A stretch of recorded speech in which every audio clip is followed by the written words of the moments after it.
우리가 살고 있는 캘리포니아에 계속되는 가뭄으로 이제는 많은 물을 절수할 때가 되지 않았나 싶습니다.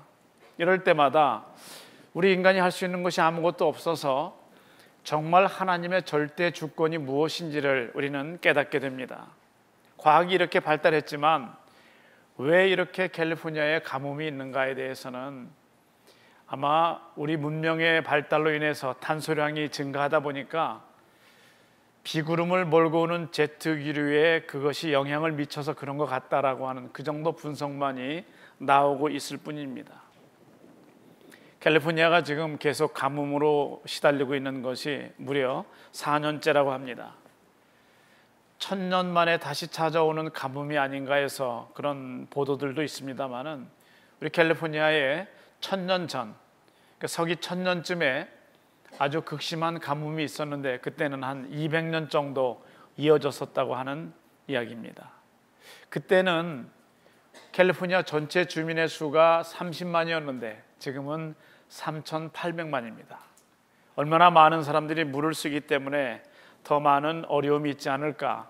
우리 사실 캘리포니아주에 물을 공급해주는 수원인 시에라 산맥의 그 적설, 눈 그 어떤 잔존량이 5%밖에 되지 않는다고 하는 겁니다.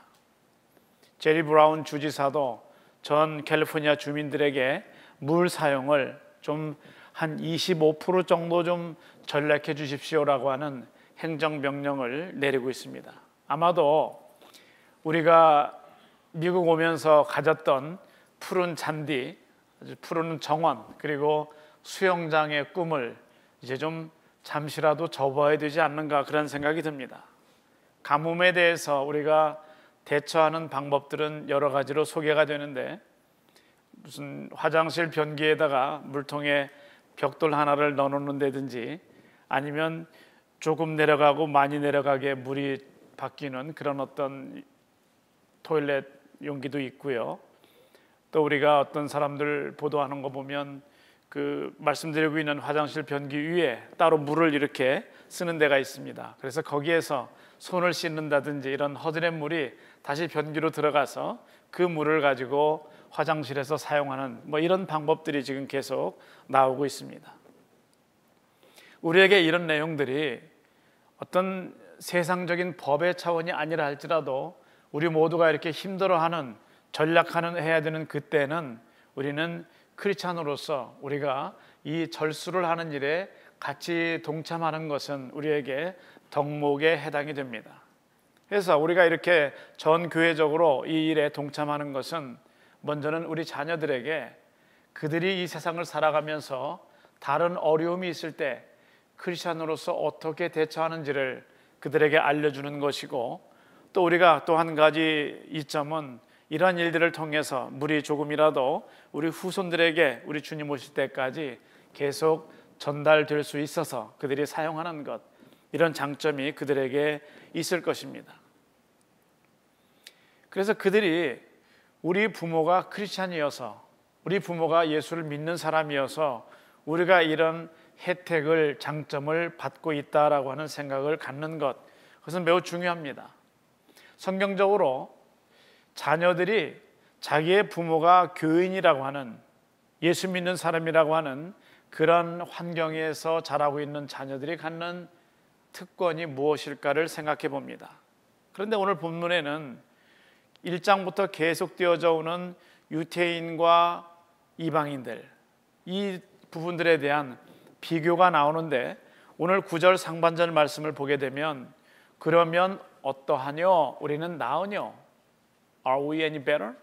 우리가 조금이라도 나은 데가 있습니까? 그런 뜻입니다. 여기에서 여러분 성경에 우리는 나으뇨라고 되어 있는 저 나으뇨라고 하는 저 단어는 성경의 어디에서도 더 이상 나타나지 않는 그런 단어입니다.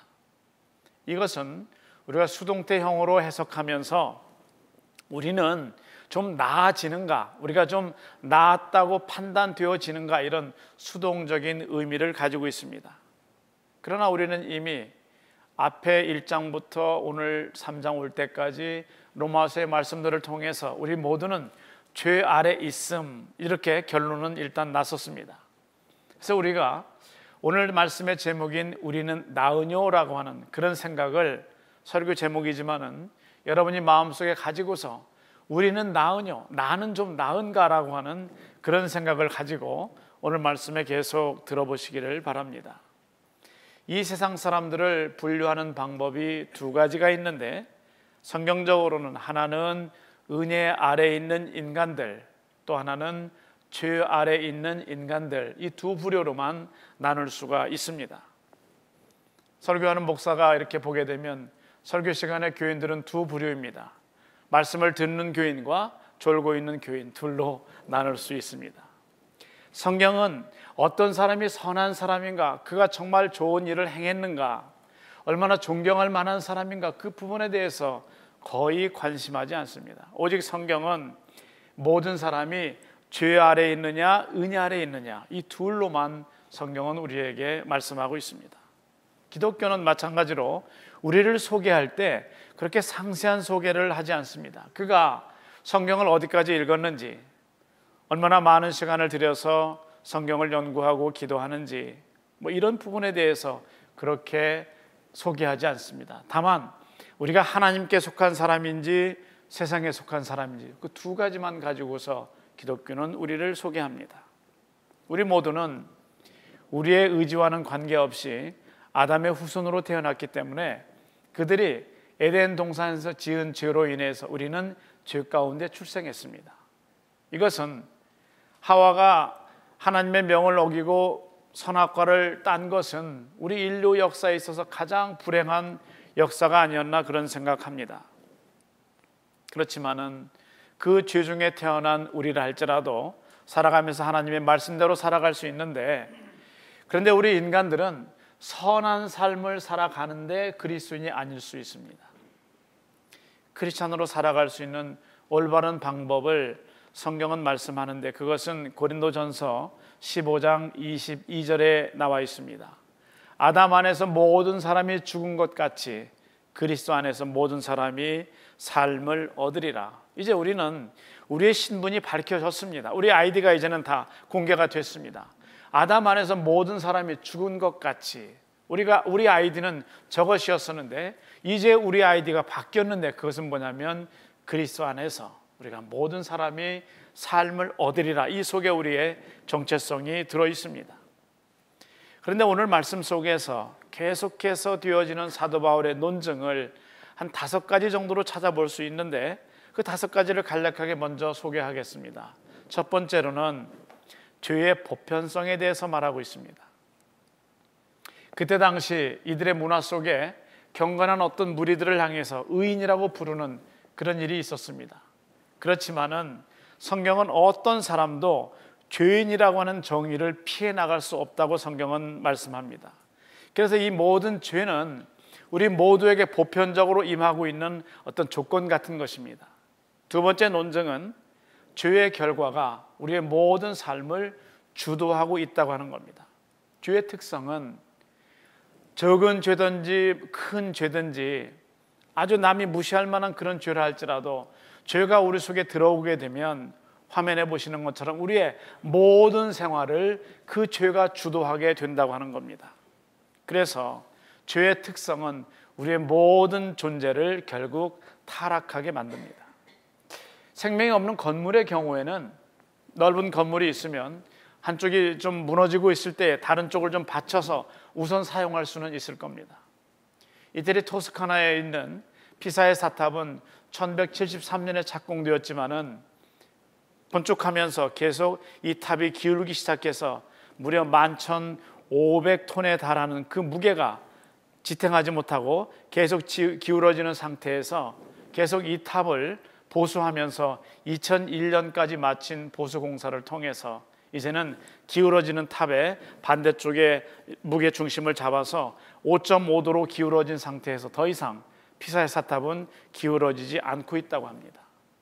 이것은 생명이 없는 건물일 때는 가능할 수 있습니다마는, 그러나 사람은 그렇지 못합니다.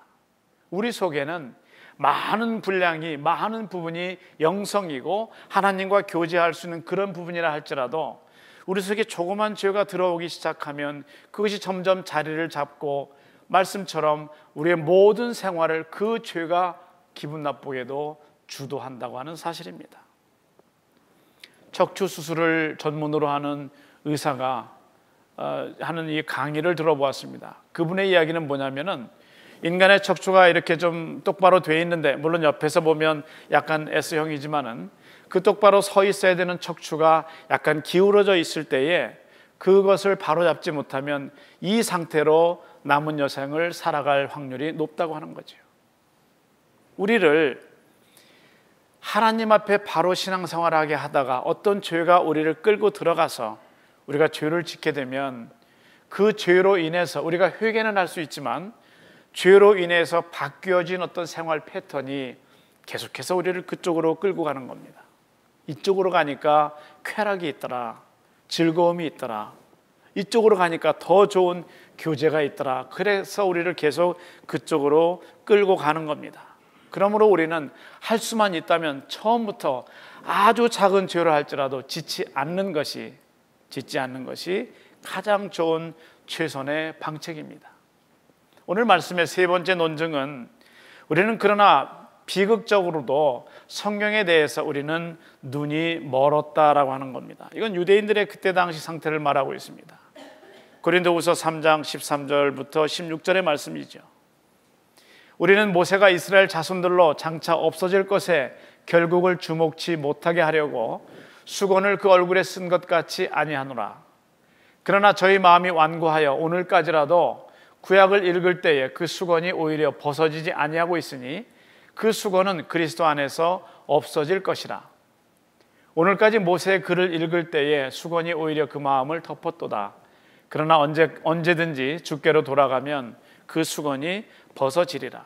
아마 이 수건에 대해서는 많은 해석들이 있지만은 그래도 아마 이것은 이스라엘 백성들의 무지와 오해일 것이다. 아니면 예수 그리스도를 부인하는 불신앙일 거다. 또 하나 해석은 사랑이 상실된 편견, 그리고 바리새적인 어떤 위선들, 이런 것을 말할 거다라고 설명하고 있습니다. 우리도 마찬가지로 유대인들처럼 성경의 어떤 문장들에 대해서는, 표현에 대해서는 전문가이면서도 성경의 진리에 대해서는 우리는 문외한일 수도 있습니다. 우리는 살아가면서 미국에 살기 때문에 이런 어떤 경고들 알지 않습니까? No exit 이렇게 써 있으면 그 어려운 용어도 우리는 알고 exit이 아니구나, 그러고 나가지 않습니다. 그런 경고가 주는 힘이죠. 성경 말씀을 문장적으로 이해하는 것은 거의 우리 영성에 도움이 되지 않습니다. 네 번째 논증은 무엇인가 하면 복음과 하나님의 진노와의 관계에 대해서 설명합니다. 우리가 우리 삶에 있어서 복음 안에 살아가는 우리에게 하나님의 진노는 어떻게 역사하는가, 이 부분을 우리가 해석하는 것은 매우 중요합니다. 실제로 오늘의 본문 말씀은 우리가 지나온 로마서 1장 18절의 말씀, 그 말씀의 강해라고 해도 괜찮을 겁니다. 아마 오늘 말씀 전체를 여러분 본문으로 묶으셔서 로마서 1장 18절의 강해 이렇게 적어도 괜찮습니다. 1장 18절 말씀은 하나님의 진노가 불의로 진리를 막는 사람들의 모든 경건치 않음과 불의에 대하여 하늘로조차 나타나나니, 이것이 네 번째 오늘 말씀의 논증입니다. 또 한 가지 마지막 논증은 죄의 가공할 만한 특성입니다. 죄는, 죄가 가지고 있는 그 모습은 우리가 사실 볼 수만 있다면 얼마나 섬뜩한 모습으로 우리에게 다가오는 건지 알 수 없습니다. 그런데 아이러니는 이 죄가 처음 우리에게 다가올 때는 예쁘장한 모습으로, 아주 매력적인 모습으로 그렇게 우리에게 다가옵니다. 그래서 잠언에서도 음녀의 입술은 꿀과 같고, 우리가 그 죄악으로 빠져 들어갈 때에 괴로워서 견딜 수 없고 수치감에 얼굴이 빨개진다면 그 죄를 지을 사람이 아무도 없을 겁니다마는, 그러나 그 죄로 인도하는 그 입구는 넓고 기름지고 윤택해 보이고 쾌락을 주고 즐거움이 있습니다. 그래서 우리가 그 죄로 들어가는데, 죄를 짓고 나면 그 죄의 특성은 그야말로 가공할 만, 아주 공포스러운 그런 섬뜩한 모습을 우리에게 보여줍니다. 또 오늘의 말씀에서 이 5가지 논증을 말씀하면서 우리가 관심하고 있는 의인에 대해서 명쾌하게 오늘 설명하고 있습니다. 그 증거는 의인은 없나니 하나도 없으며 라고 말씀하죠. 그러면 의인의 정의가 무엇입니까? 사전적인 정의는 사상과 생활에 있어서 정직한 사람, 이렇게 설명합니다. 오늘 의인은 없으며 하나도 없으니 이 부분을 영어 성경에서는 There is no righteous, not even one. 정말 단 하나도 이런 사람이 없다고 말씀하시는데, 그러면 그렇게 예수를 열심히 믿고 잘 믿어왔던 나는 아니라도 우리 부모님까지도 저게 해당되지 않는가라고 하는 그런 비애감이 들지 않습니까? 혹시 오늘 3장을 읽으시면서 나는 죄인이 아니다라고 생각하는 그런 분이 있다면 오늘 말씀처럼 혹시 내가 눈이 멀어 있는 것은 아닌가라고 하는 거죠. 오늘 성경은 우리에게 이렇게 설명합니다. 당신이 아무리 하나님 앞에 올바로 행하고 신앙한다 할지라도 당신이 죄인이라고 생각하는 것이 옳습니다. 이것이 오늘 성경의 말씀이죠. 그렇다면 오늘 9절 말씀을 보겠습니다. 9절 말씀에 그러면 어떠하뇨? 우리는 나으뇨? 오늘 설교 제목인 우리는 나으뇨? 거기에 우리가 나옵니다. 또 복수 대명사 아래 맨 아랫줄을 세 번째 줄에 보면 우리가 또 나오죠. 우리가 뭘까? 해석하는 해석 중에 하나는 이것은 유대인의 통칭이라고 말하는 해석도 있지만은, 그러나 우리가 또 밑에 나오기 때문에 이것은 아니고 사실은 크리스찬 커뮤니티, 크리스찬 모든 공동체를 뜻하는 겁니다. 그래서 우리는 9절 말씀을 읽으면서 그러면 어떠하뇨? 나는 나으뇨? 라고 하는 여러분의 이름을 넣어서 읽어도 괜찮은 말씀이라고 하는 뜻입니다. 지금 우리가 예배를 드리고 있는 이 공간 안에 계시는 여러분 모두와 교회 밖에 있는 사람들과의 차이점이 무엇이겠습니까? 아니면 어쩌면 우리가 하나님 앞에 시간 들여서 이렇게 나와 예배를 드리는데 어쩌면 우리 마음 한 구석에는 어떤 차이가 있기를 바랍니까? 우리가 예배 드리기 위해서 교회에 나와 있는 이 모습, 우리가 의자에 앉아서 예배 드리고 있는 이 모습 자체가 하나님께 예배로 인정이 된다면 좋겠지만은, 사실은 성경 말씀을 가지고 굳이 학문적인 의미를 동원하지 않더라도 그렇게 앉아 있는 것 자체가 그렇게 하나님께는 중요하지 않다고 하는 것을 오늘도 성경은 우리에게 말씀하고 있습니다. 예배를 드리며 말씀을 듣고 그 말씀 속에 있는 은혜를 받고, 그리고 내가 그 말씀의 의미를 깨달아서 다시 하나님 안에서 거듭나는 이 삶이 예배자로서의 우리의 모습인 줄로 믿습니다. 우리가 그것을 위해서 오늘 예배를 드리며 이 말씀을 듣고 이 말씀 속에서 나를 향한 하나님의 음성을 들으려고 하는 것입니다. 그것이 우리의 예배이죠. 그래서 우리가 예배 드리기 전에도 한 10분 전쯤 되면 화면에 기도 제목도 나오고요. 오늘 같은 경우에는 5월 첫 주에 있을 전교인 야유예배에 대해서 광고가 나왔습니다마는 그 기도 제목을 따라서 조용히 기도하면서 묵상하면서 오늘 예배를 통해서 저에게 은혜를 주옵소서라고 간구하는 그 간구가, 그 기다림이, 그 준비가 우리에게 중요한 겁니다. 그래서 오늘 본문 말씀에서 의인에 이어서 또 설명하는 하나가 있는데, 그것은 11절 상반절에 나오는 깨닫는 자도 없으며, 여기에서 말씀하는 깨달음은 하나님과의 영적인 교통을 통해서 체득한 직접적인 지식과 체험을 말합니다. 이런 사람이 없다고 하는 거죠. 그런가 하면 하반절에는 역시 하나님을 찾는 자도 없고, 인간의 의지가 너무 약하고 무능력하기 때문에 하나님 제 삶에 좀 오시옵소서, 저를 좀 주관하시고요, 저를 좀 이끌어 주시고요, 저는 하나님 앞에 가시면 뒤에 수동적으로 따라가겠습니다 라고 찾아야 되는데, 그러나 심각하게도 하나님을 찾는 자도 없다고 하는 말씀이죠. 우리 어떤 사람도 그저 혼자 내버려 두면 본질상 우리는 하나님을 찾는 것이 쉽지 않은 것 같습니다. 이것은 제 생각일 뿐더러 성경의 어떤 개념도 이런 말씀을 우리에게 해주고 있습니다. 우리가 아무도 보는 자가 없을 때에 나 혼자서 독립된 공간에서 독립된 사고와 행동을 할 수 있을 때에 우리는 무엇을 가장 즐겨합니까?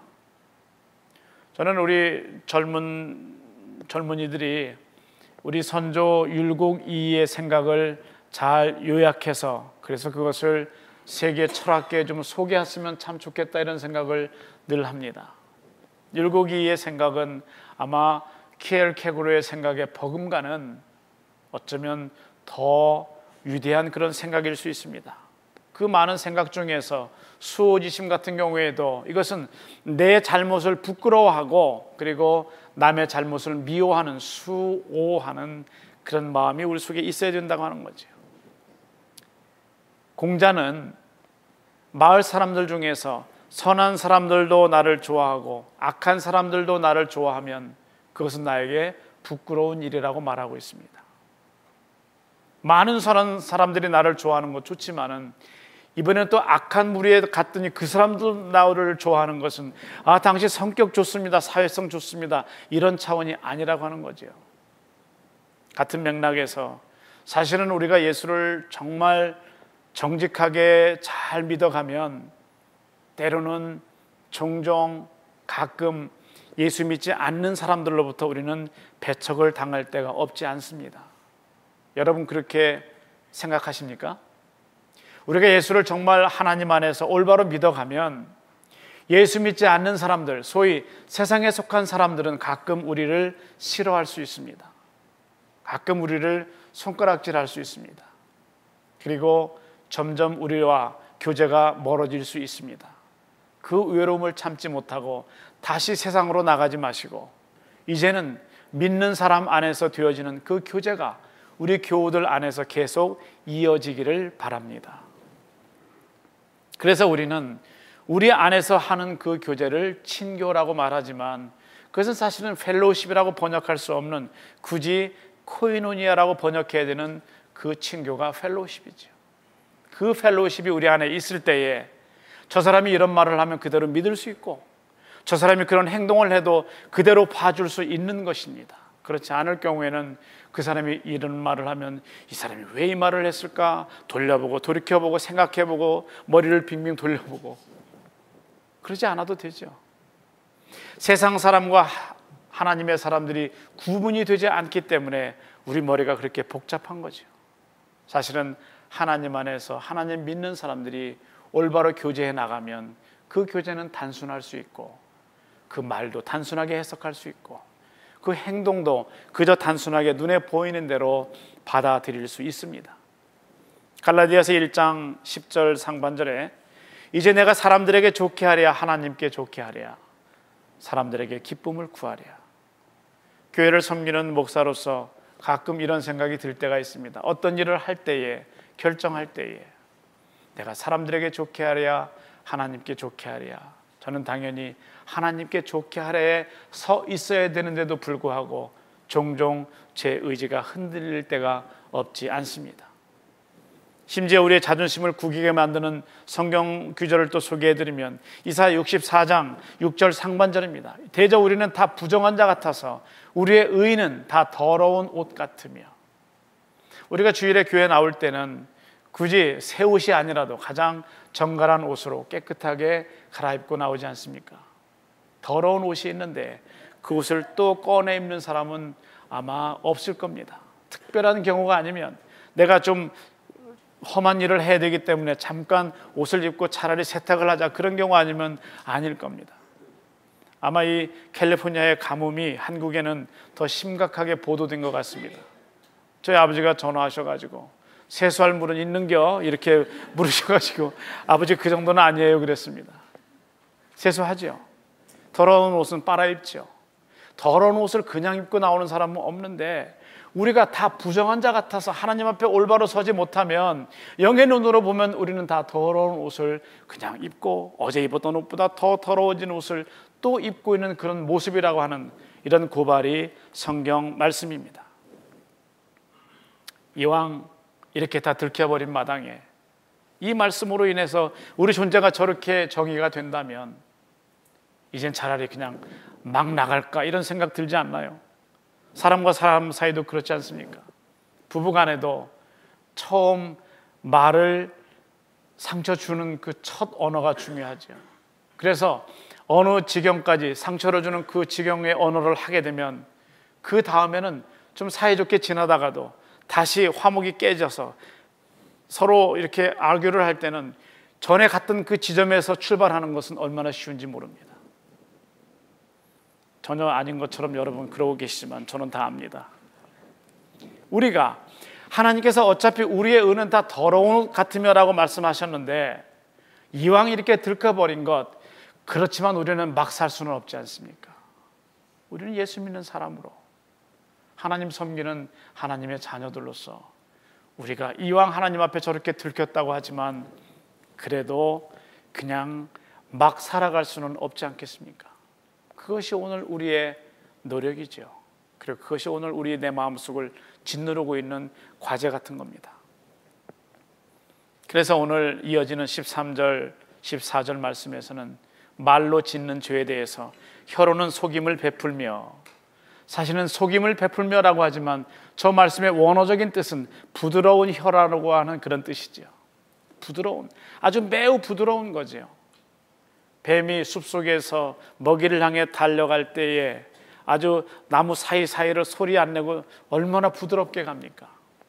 우리의 아첨하는 혀, 진실하지 못하면서 진실한 척하는 혀, 하나도 반갑지 않으면서 Hi, how are you 하면서 아주 반가운 척하는 그런 부드럽기만 한 혀를 오늘 13절에서는 속임을 베푸는 혀로 말씀하고 있습니다.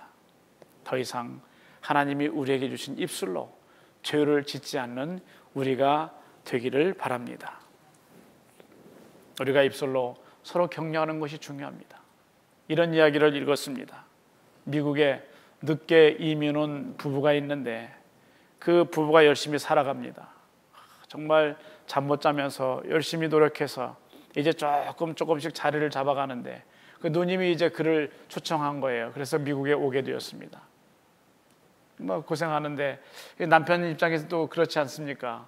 아무리 고생하지만 생일이 됐는데, 그래서 좀 부담이 되지만 오늘만큼은 1년에 한 번인데, 그리고 아내와 함께 근사한 레스토랑을 좀 부담이 되지만 예약을 해서 들어갔습니다.